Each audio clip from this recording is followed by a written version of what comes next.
താക്കോല് കിട്ടിയെന്നോ? എവിടെ? അവരുടെ കയ്യിലാ ചാവി. അവരുടെ വളകൾക്കിടയില് മയിൽപ്പിലി പോലെ എന്തോ ഞാൻ കണ്ടു.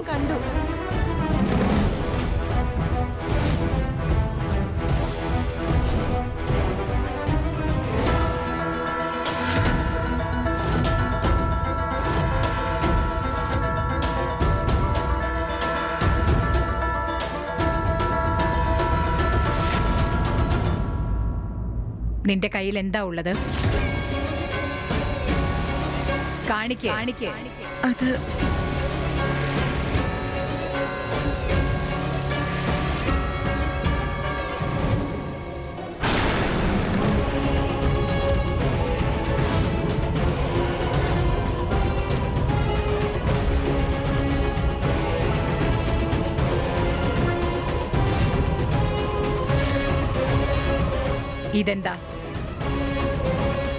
ഇതെന്താണെന്ന്? മുറിയുടെ താക്കോൽ ഇത് തന്നെയല്ലായിരുന്നു നമ്മളെല്ലാരും ഇത്രയും നേരം അന്വേഷിച്ചുകൊണ്ടിരുന്നത്. ഞാൻ അടുക്കളയിലേക്ക് പോവായിരുന്നു. അപ്പോഴാ ഇത് താഴെ കിടന്ന് കിട്ടിയത് എനിക്ക്. ഞാനിത് എടുത്തത് എവിടെ കൊണ്ടുവന്ന് തരാൻ വേണ്ടിയാ. പക്ഷേ ഞാനിത് സ്വയം വന്ന് നേരിട്ട് പറയുന്നതിന് മുമ്പ് അവൾ എന്നെ തടഞ്ഞു കളഞ്ഞു.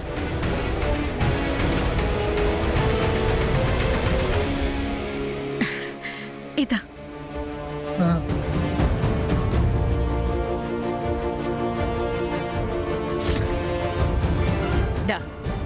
വേഗം വാതിൽ തുറക്ക്. I am so proud of U. Super മോളെ. നിനക്കറിയില്ല പെങ്കൊച്ചെ, ആരെയാണ് നീ വെല്ലുവിളിക്കുന്നതെന്ന്. കാര്യങ്ങൾ കണ്ടുപിടിക്കാൻ ഭയങ്കര ആവേശമാണല്ലേ നിനക്ക്. എന്നാ പിന്നെ ശരി, ഈ കണ്ടുപിടുത്തത്തിനുള്ള സമ്മാനം അത് നിനക്കുറപ്പായി മോഹിനി തന്നിരിക്കും. വരൂ.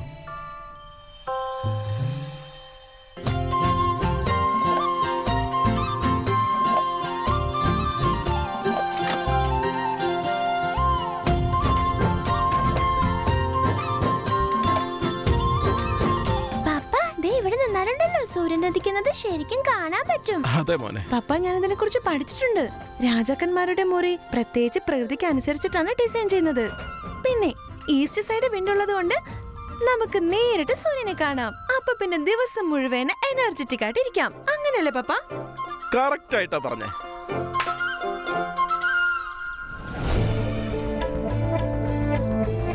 ഇപ്പോ ശരണിനോടും അവന്റെ ഭാര്യയോടും മകളോടും ക്ഷമിച്ചിരിക്കുന്നത് മനസ്സിലാക്കാം. പക്ഷെ അവന്റെ മകളോടോ എല്ലാ കാര്യങ്ങളും മനസ്സിലാക്കിയിട്ട്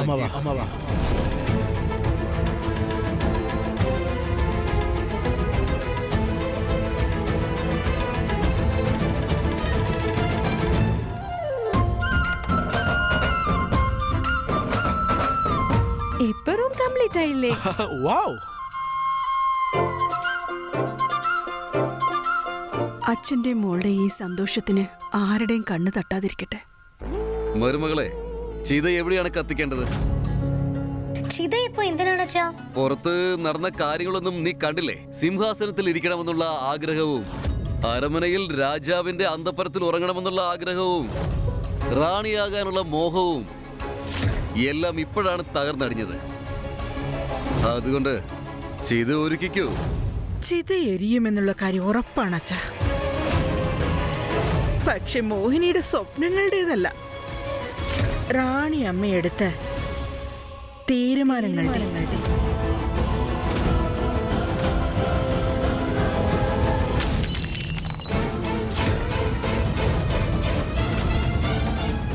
ഒരുപക്ഷെ റാണിയമ്മ മറന്നു കളഞ്ഞു. ഉടഞ്ഞു പോയ സാധനങ്ങളെ എത്ര തന്നെ ചേർത്ത് വെച്ചാലും അതിനിടയിൽ അകലങ്ങൾ ഉണ്ടാവുമെന്ന്. ആ റോജയെ ഉപയോഗിച്ച് ഒരു മതിലുണ്ടാക്കിയെടുക്കും മോഹിനി. പവിത്ര, നമ്മുടെ കുടുംബത്തിന്റെ സന്തോഷത്തില് ഒരു പ്രശ്നവും ഉണ്ടാവാൻ പാടില്ല. ചിലപ്പോ ആരെങ്കിലും പ്രശ്നം ഉണ്ടാക്കാൻ ശ്രമിച്ചാൽ എന്ത് ചെയ്യും? അപ്പോ ഇത് ശരിയാക്കിയതുപോലെ അവരെയും നമുക്ക് ശരിയാക്കാം.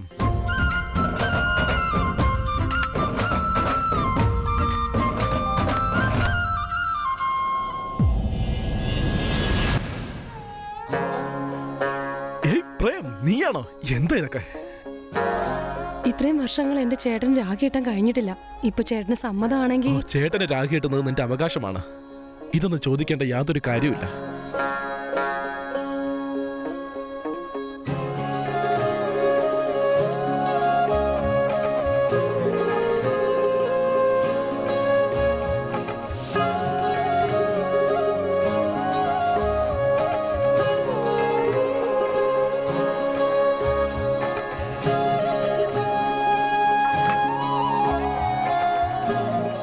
നിന്റെ കല്യാണത്തിന് എനിക്ക് വരാൻ പറ്റിയില്ല.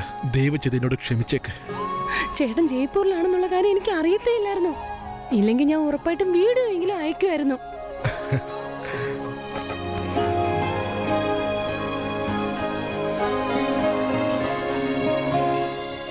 ആ എന്റെ കയ്യിലൊരു ഐഡിയ ഉണ്ട്. എന്താ അത്? നമുക്ക് അമ്മയുടെ കല്യാണ ഫംഗ്ഷൻ വെച്ചാലോ? അത് നല്ല രസമായിരിക്കും അല്ലേ? ഇത് വളരെ ബ്രില്യന്റ് ഒരു ഐഡിയ ആണല്ലോ. എല്ലാവർക്കും ഒരുപാട് ഇഷ്ടപ്പെടും. എന്താ ശരിയല്ലേ? നിന്റെ ഹസ്ബൻഡ് എപ്പോ വരും? അദ്ദേഹം ഭയങ്കര ബിസിയാണ്. അത് വിട്ടേക്ക്. ആ പെങ്കൊച്ചിനെ ഞാൻ അങ്ങനെ അങ്ങ് വെറുതെ വിടില്ല. വന്ന് കേറിയപ്പോ മുതല് മനുഷ്യനെ ജീവിക്കാൻ അനുവദിക്കുന്നില്ല ആ കൊച്ച്. അല്ല, ഇതെന്താ അവളുടെ അച്ഛന്റെ കൊട്ടാരം വല്ലതുമാണോ? ആ ചേട്ടത്തി, ഈ അരൺമര ഇപ്പൊ അവളുടെ അച്ഛന്റെ സ്വന്തമാണല്ലോ. റോജ ഈ വഴിക്ക് വരുന്ന ഞാനിപ്പോ കണ്ടു. നിങ്ങളുടെ പ്ലാൻ നിറവേറ്റാനുള്ള നേരം വന്നിരിക്കുകയാണ് ചേട്ടത്തി. ഇങ്ങടുത്ത് വാ, ഞാൻ പറഞ്ഞു തരാം.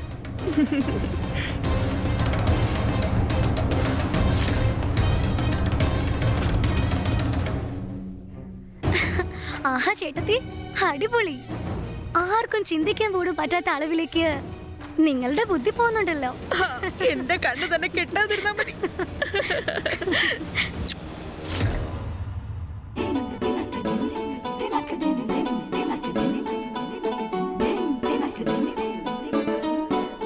ചരണ്ട രാജ്യാഭിഷേകം അല്ലേ? അതിന് നീ നൃത്തം ചെയ്തില്ലെങ്കിൽ പിന്നെ ആരാ ചെയ്യുക? ഇല്ല ചേട്ടത്തി, എന്നെ കൊണ്ട് ഡാൻസ് ഒന്നും ചെയ്യാൻ പറ്റില്ല. ആർക്കാണോ അവരോട് അത്രയ്ക്ക് സ്നേഹമുള്ളത് അവർ എന്നെ ഡാൻസ് ചെയ്യട്ടെ. ആരാ ചെയ്യുക? ഞാൻ ഡാൻസ് കളിച്ചോട്ടെ? ഐ മീൻ നിങ്ങൾക്ക് ഓക്കെ ആണെങ്കിൽ ഞാൻ ചെയ്തോളാം.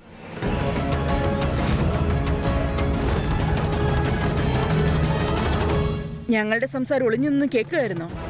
മറ്റുള്ളവരുടെ സംസാരം ഒളിഞ്ഞു നിന്ന് കേൾക്കുന്നത് നല്ല സ്വഭാവമല്ല. അല്ലെങ്കിൽ ഡാൻസിനെ കുറിച്ച് സംസാരിക്കാൻ നീ ആരാ? ചുമ്മാരക്കെട്ട് ഇളക്കുന്നതിനെ ഒന്നും ഡാൻസ് എന്ന് പറയാൻ പറ്റില്ല. ഡാൻസ് ഒരു കലയാണ്. അതൊരു സുന്ദരമായ ആർട്ടാണ്. എനിക്ക് ഡാൻസിനെ കുറിച്ച് എല്ലാം അറിയാം. എന്റെ അമ്മ ഡാൻസിനെ കുറിച്ച് വിശദമായി തന്നെ പറഞ്ഞു തന്നിട്ടുണ്ട്. അതെയോ? എനിക്കെന്തോ ഡൗട്ടാ. ആ കുഴപ്പമില്ല ചേട്ടത്തി, ആ ഡൗട്ട് നമുക്കൊന്ന് ക്ലിയർ ചെയ്യാലോ. അതെ, ആ പറഞ്ഞത് ശരിയാ. എന്നാ പിന്നെ ഞങ്ങൾക്ക് കാണിച്ചതാ ഡാൻസ് ഒന്ന് ചെയ്ത്. ശരി, ഞാനിപ്പോ കളിക്കാൻ പോകുന്ന ഡാൻസ് നിങ്ങള് കണ്ണ് ചിമ്മാതെ തന്നെ കാണും.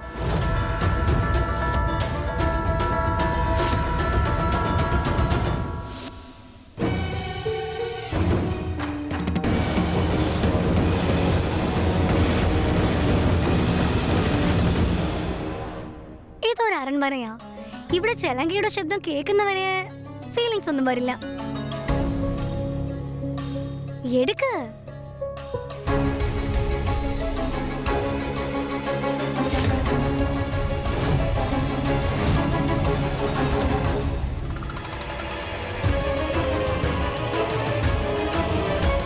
കെട്ടിക്കഴിഞ്ഞു.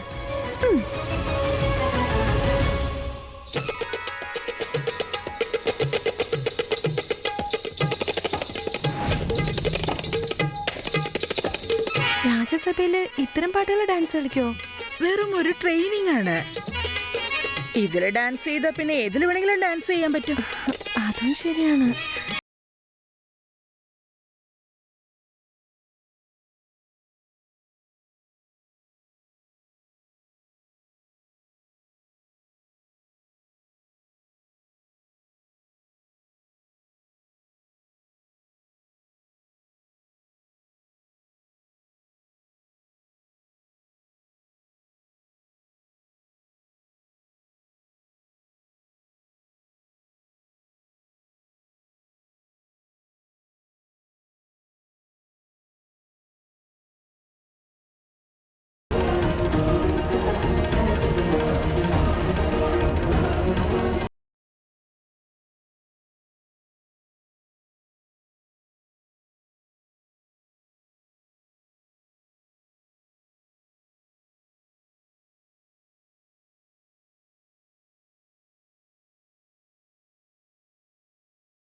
ഈ വീട്ടിലേക്ക് മരുമകളാണെന്ന് പറഞ്ഞ് കൂട്ടിക്കൊണ്ടുവന്ന ഇവൾ ഒരു നാട്യക്കാരിയാണ്, അഭിനയിക്കുന്നവളാണ്.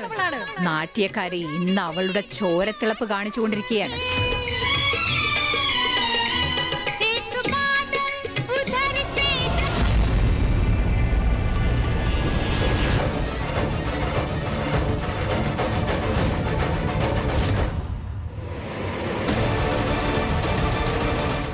നിനക്ക് എന്തൊരു ധൈര്യമാണ് രാജകൊട്ടാരത്തിന്റെ നിയമം ധിക്കരിക്കുന്നു? ഒന്നും ശരിക്കും കറക്റ്റ് സ്ഥലത്താ പോയി വീണത്. ഇനി കിട്ടിക്കോളും ശിക്ഷ. പക്ഷെ മുത്തശ്ശി, ഞാൻ അവർക്ക് കാണിച്ചു കൊടുക്കായിരുന്നു എനിക്ക് ഡാൻസ് കളിക്കാൻ പറ്റുമെന്നുള്ളത്. എനിക്കെല്ലാം മനസ്സിലായി. നിനക്കും നൃത്തം ചെയ്യാൻ അറിയാമെന്ന് കാണിക്കുകയാണല്ലേ?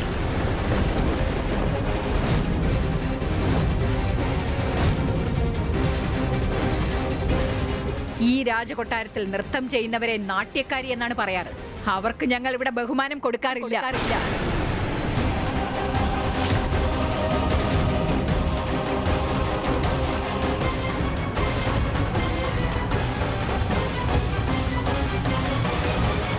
മഹാറാണി ഇവളായിട്ട് വന്നതാ. ഇവൾക്ക് ഡാൻസ് കളിക്കാൻ നന്നായിട്ട് അറിയോ അത്രേ. ഈ വിശേഷ ദിവസത്തിൽ ഡാൻസ് കളിക്കാൻ പോവാന്നാ പറഞ്ഞിരിക്കുന്നത്.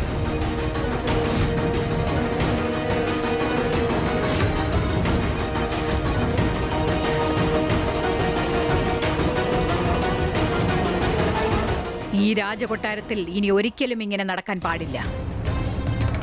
മനസ്സിലായല്ലോ?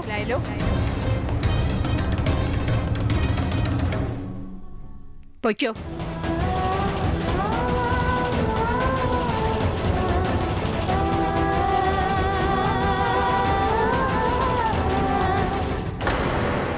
അവളെന്തോ വലിയ ഡാൻസർ മാറിയല്ലേ നമ്മുടെ മുമ്പിൽ കിടന്ന് അങ്ങ് ഡാൻസ് കളിച്ച് കാണിച്ചോണ്ടിരുന്നത്.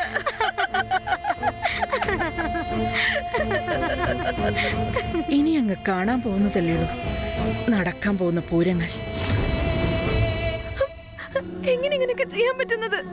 അവരെല്ലാരും കൂടി എന്നോട് ഇപ്പൊ ചെയ്തതൊക്കെ ഞാൻ പപ്പയോട് ഇപ്പൊ തന്നെ പറയാൻ പോവാ. പപ്പ, എല്ലാ ഐഡിയയും ചേച്ചിയുടേതാ.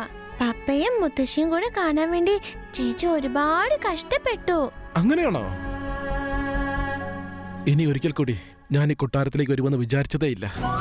വീണ്ടും എന്റെ കുടുംബത്തെ കാണുമെന്നും വിചാരിച്ചില്ല.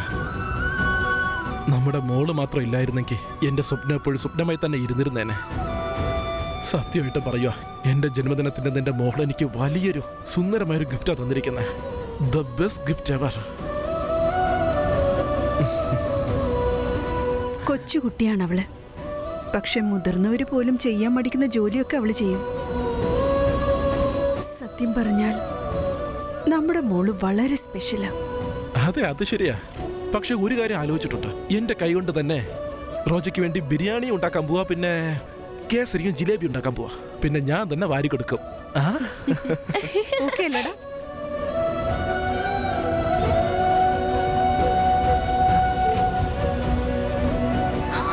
പപ്പ ഇത്ര സന്തോഷത്തോടെ ഇരിക്കുന്നേ.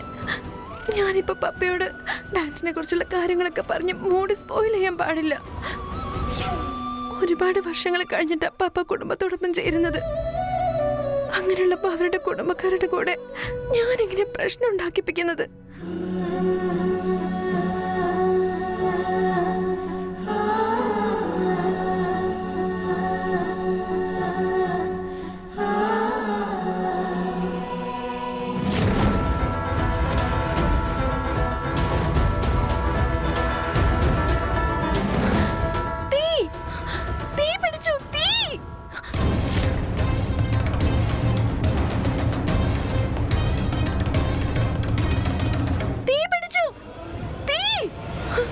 ഞാനിപ്പോ എന്താ ചെയ്യാ?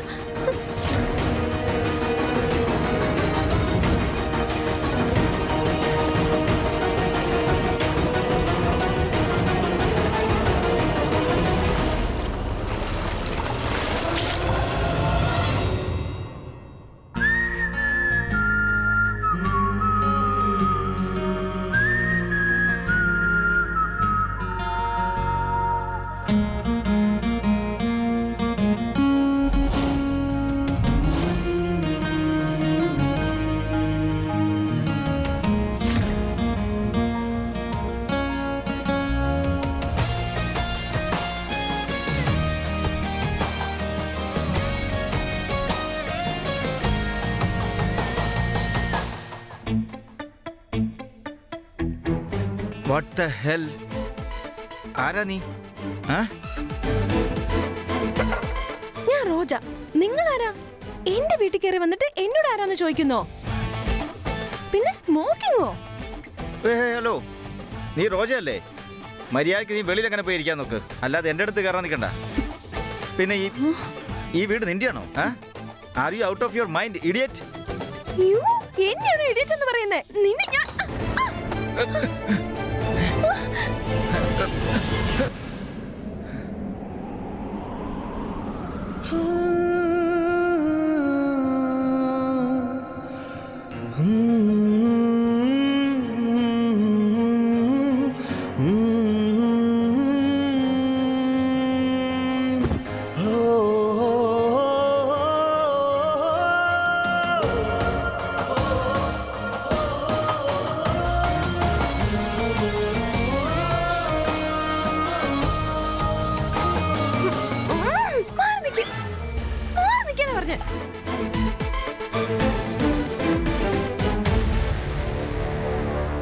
റോജ, റോജ, റോജ, നിനക്കൊന്നും പറ്റിയില്ലല്ലോ?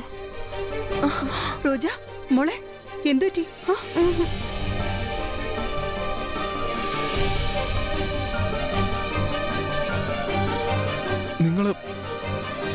നിങ്ങൾ ഷമീർ, റൈറ്റ്? മോഹിനി ചേച്ചിയുടെ ചേട്ടന്റെ മകൻ. അതെ. ആരായാലും നമ്മുടെ വീട്ടിൽ കയറി വന്ന് എങ്ങനെ സിഗരറ്റ് വലിക്കാനുള്ള ധൈര്യം കിട്ടിയേ?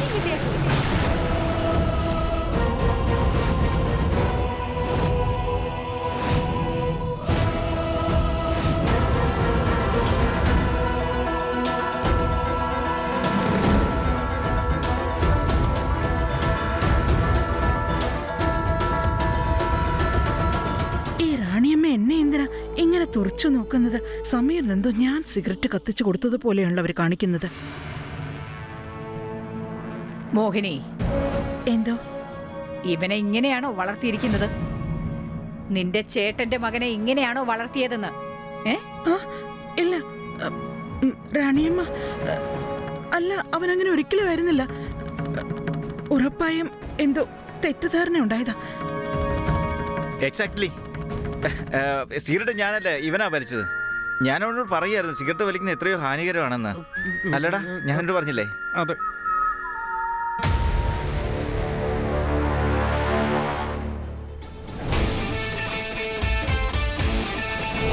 അതെങ്ങനെ? സിഗരറ്റ് വലിച്ചത് അവനാണെങ്കിൽ നിന്റെ വായിന്ന് എങ്ങനെ സിഗരറ്റിന്റെ സ്മെല്ല് വരാ? നീ പൊടി കള്ളി. നീയാ നുണയൻ. നീ പൊടി കള്ളി. മതി മതി പറഞ്ഞു കഴിഞ്ഞില്ലേ? ഇപ്പൊ കേട്ടോ.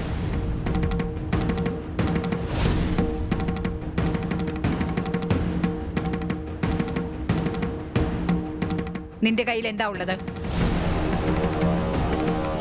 കാണിക്ക്.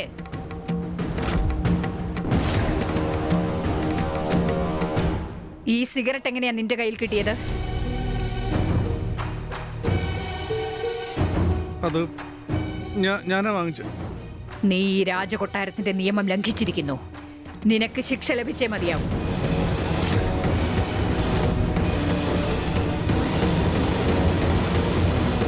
ഡോല, തിളയ്ക്കുന്ന നെയ് കൊണ്ടുവാ. അതിവർക്ക് കുടിക്കാൻ കൊടുക്ക്. ശരി ശരി.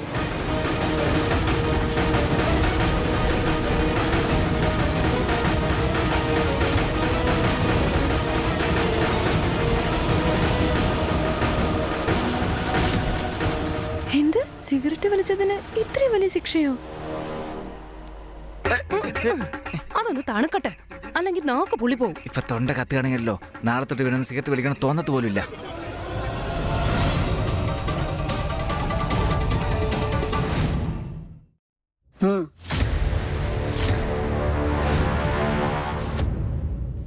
ഒന്ന് നിൽക്കൂ.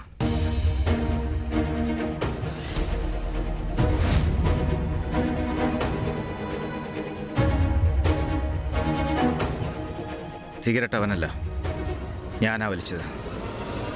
അവൻ വെറുതെ ലൈറ്റർ മാത്രമേ കത്തിച്ചുള്ളൂ.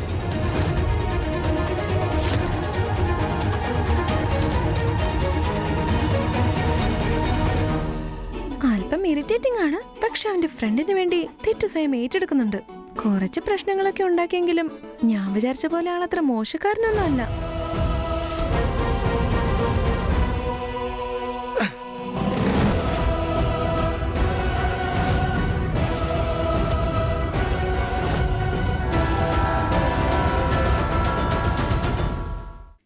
ഇപ്പോൾ തല്ലിയത് നീ സിഗരറ്റ് വലിച്ചതിന് മാത്രമല്ല, ഇത്രയും നേരം ഇവിടെ വെച്ച് പറഞ്ഞുകൊണ്ടിരുന്നില്ലേ, ആ നുണയ്ക്കും കൂടി വേണ്ടിയാണ്.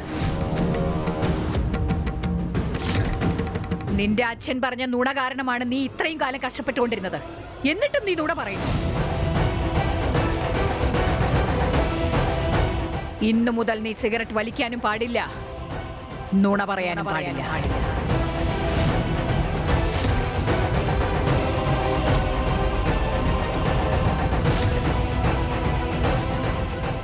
ഈ റോജ കാരണം ആദ്യമായിട്ട് റാണി എൻ്റെ മുഖത്തടിച്ചു.